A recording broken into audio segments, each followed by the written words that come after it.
Global today, खबर जो करे असर।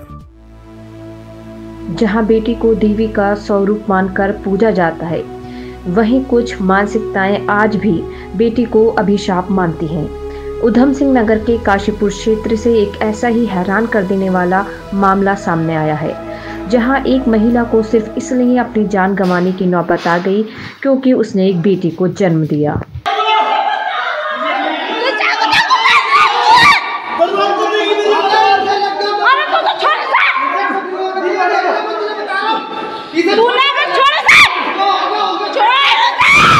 ये तस्वीरें किसी भी इंसान को अंदर तक झंझोड़ सकती हैं।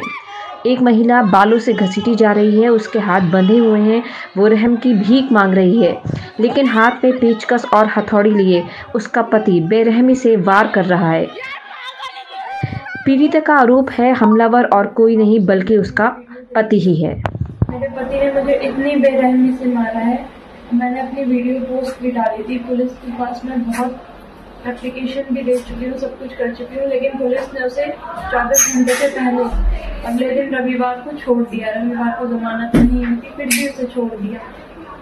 और अभी भी वो पुलिस अस्पताल में भर्ती हूँ, उसके बाहर घूम रहा है और लगातार मुझे धमकी दे रहा है कि वो मुझे, मेरी बेटी को, मेरे परिवार को जान से मार देगा। उसका कहना है कि मैंने इतना गंभीर मारा था कि ये बच कैसे गई। इस हमले में महिला गंभीर रूप से घायल हुई। सिर और गर्दन पर पेचकस और हथौड़ी से कई वार किए गए। 8 दिनों तक निजी अस्पताल में जिंदगी और मौत से जूझने के बाद अब वो न्याय की गुहार लगा रही है। मेरी शादी योगेश कुमार से हुई थी 4 नवंबर 2022 को।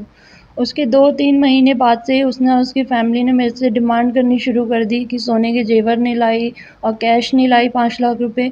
उसके बाद 9 महीने बाद मैंने बेटी को जन्म दिया, तो उसके बाद टॉर्चर उनका बढ़ गया, आपसी गाली गलौज, मारपीट। उसके बाद ये टॉर्चर इतना ज़्यादा बढ़ गया कि उसने और उसकी फैमिली ने प्लानिंग की कि अगर हम इसको डिवोर्स देंगे तो ये हमसे खर्चे की मांग करेगी, इससे बेहतर है कि हम इसे और इसकी बेटी को जान से मार देते हैं।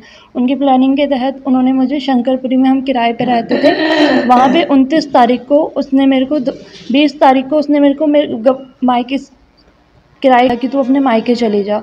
फिर 29 तारीख को उसने मुझे कॉल करके बुलाया कि मैं तेरे सारे डॉक्यूमेंट्स वगैरह सब जला दूँगा, तो तू अपने कागज़ ले जा। मैं अचानक वहाँ चली गई, मुझे पता नहीं था कि उसके दिमाग में क्या है। उसने जान से मारने की प्लानिंग कर रखी थी। उसने अंदर से दरवाज़ा लॉक करके पेचकस और हथौड़े से मेरे पे बिल्कुल जानलेवा वार किए हैं। वहाँ जो पड़ोसी थे उन लोगों ने आकर दरवाज़ा खोल दिया। दरवाज़ा उसने लॉक कर रखा था। जब पड़ोसियों ने धक्का मारा, दरवाज़ा अचानक खुल गया।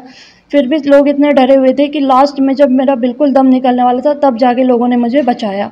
उसके बाद पुलिस ने उसको ना ही अरेस्ट किया, वो खुद ही पुलिस के पास गया, खुद को इंजरी करके, कि ये लड़कों को लेकर मुझे मारने आई थी। आप वीडियो में साफ साफ देख सकते हो, कोई मुझे बचा भी नहीं रहा था। मैं किसी लड़के को लेके उसे मारने नहीं गई थी।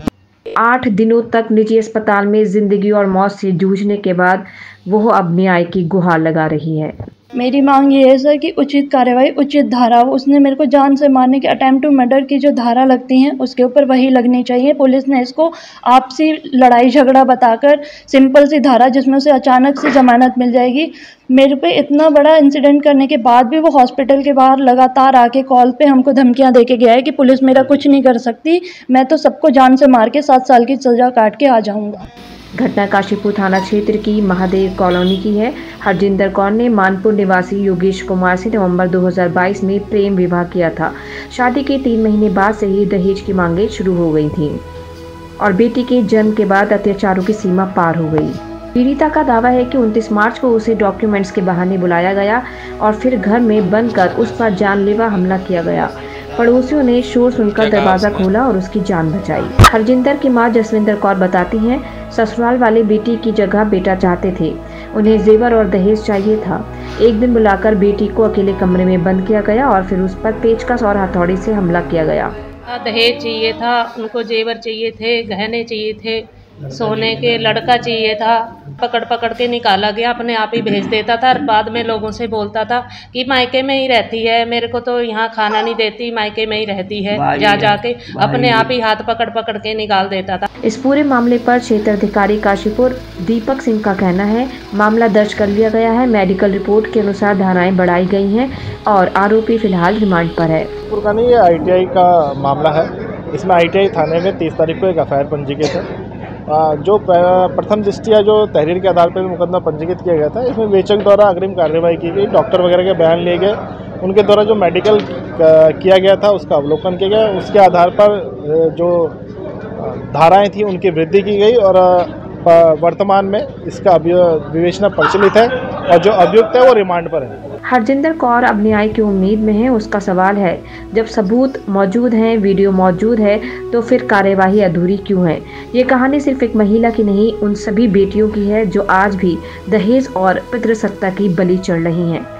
ग्लोबल टुडे के लिए उधम सिंह नगर से राबिया शेख की रिपोर्ट।